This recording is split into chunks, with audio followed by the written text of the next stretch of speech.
It's tips time. Welcome to Training Intervention Programs for Behavior Change. I am your psychologist and behavior specialist, Geraldine Garwood. With me this evening to talk about child sexual abuse and how we report sexual abuse is Miss Samoya Henry. And Miss Henry has a master's in social work. She is the head of programs at the Jamaica Theological Seminary, and she's also a PhD candidate in education. Am I correct? Education or adult Yes. education. And you're Uh, focusing on leadership performance and improvement. Yes. Performance improvement. Yes. leadership, performance improvement and Yes. leadership. Right. Yes. And so wanted to hear from the social work perspective. This is a follow-up to one of my videos giving tips to parents on how to identify sexual abuse because of course the pediatric association reported to the hotline, Emily Shields, that there has been an increase in child sexual abuse since the COVID-19. And so I wanted to get your perspective on if there should be research in the area of child sexual abuse, if there's enough research being done in Jamaica and the Caribbean on this, and what should the research focus on? All right. Thank So you should so there very be much. research? Right. Thank you so very much, Miss Garwood, for having me here. And just to respond, just to first respond to your question about should more research be done. And I guess the Right, first thing we would like to ask is, what is the purpose or function of doing research? And that is really to inform action. And clearly, we can see that based on the rise of child sexual abuse that we're seeing in Jamaica, that definitely more action needs to take place.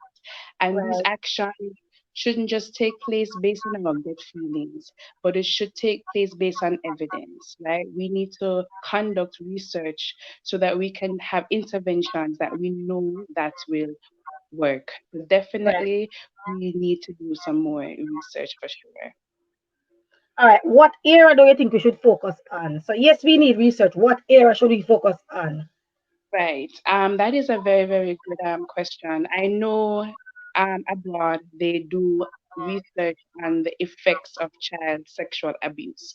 But one thing I have realized when working with children and parents, or with parents who have had children who are abused, I realized that the parents tend not to believe the child.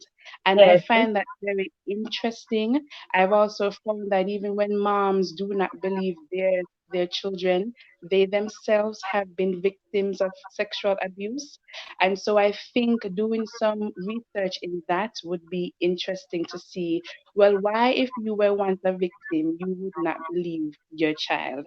And I know we have read in the newspaper that even though there is a rise in sexual abuse, we also know that there are many people who do not report, right? And Right. Right. Right. there are many parents who do not say anything, right? And as parents, our number one priority is to keep our children safe.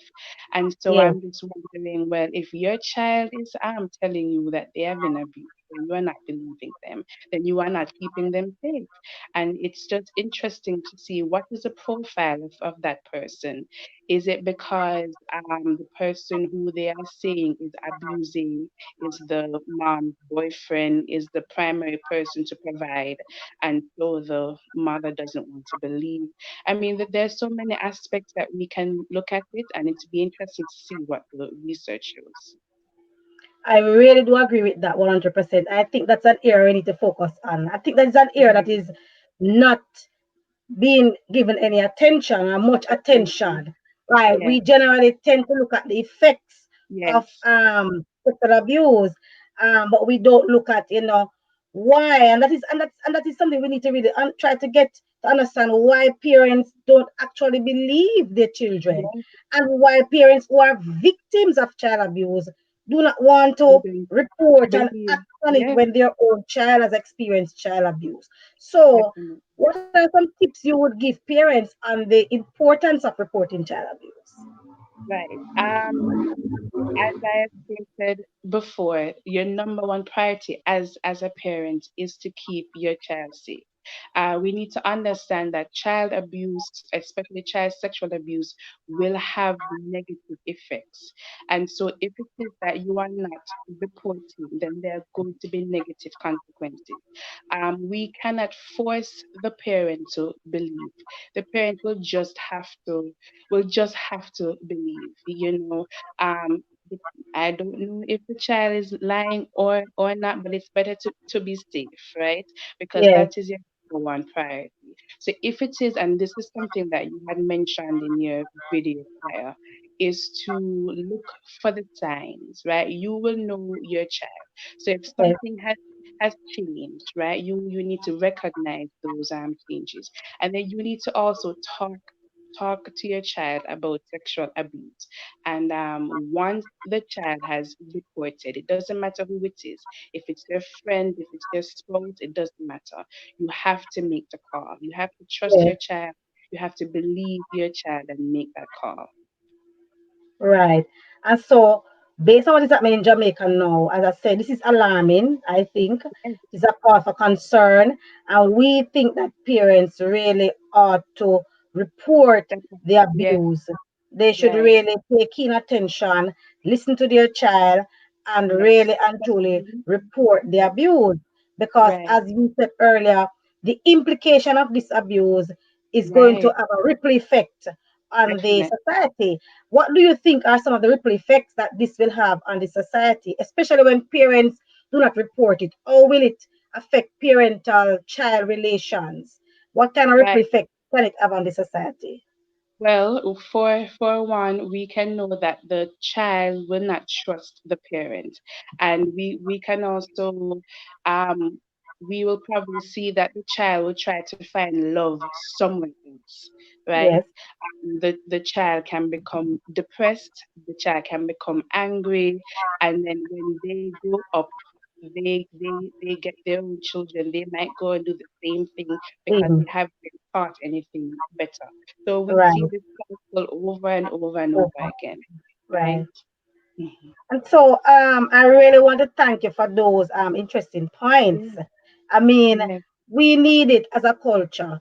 I think it's a definitely. topic that we have not been, I'm not saying we're not giving it much attention, but we need to pay more attention to it. Yes, yes, Um, a number of persons, there was a statistic that came out a couple of years ago, especially for Jamaica, that a number of women, at least 70% of our women, have experienced sexual abuse.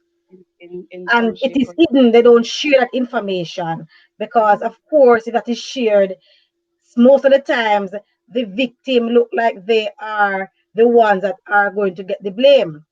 And Right, so right, it comes with also a shameful connotation, right? definitely. A stigma is attached to it. Victim blaming, And so persons do stigmatizing not that. want it to be known. And so that kind of affect their psyche and their Yes, psychological functioning.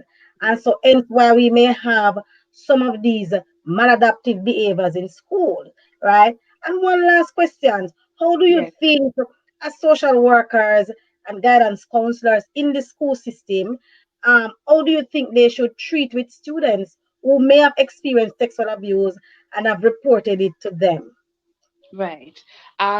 Well, as a social worker, the first thing to do is to validate feelings, right? The child will feel depressed, the child will feel angry, and it is our responsibility to first build that trust and relationship first. And then, of course, you'll have to call the child development agency to report whatever was told to us. But we want to ensure safety first. That is the most Right, important thing, right? So building trust, building that relationship with the child. Of course, you will have to speak with the parents, and you have to kind of guide the parent into how they can cope themselves and how they can be a support to their child as this child is going through healing. And then, of course, you have to report to the necessary agencies to ensure that this issue is investigated. All right. Thank you very much, Miss Henry, for sharing today your wealth of knowledge on reporting child sexual abuse. Yes, thank you That for is it having for me, tips for guys. behavior change. Please leave a comment, subscribe to this channel, and leave a comment and say to us any other topics that you would want us to address. That's it for Yes, today. Thank you very much. yes, thank you, Miss Garrett.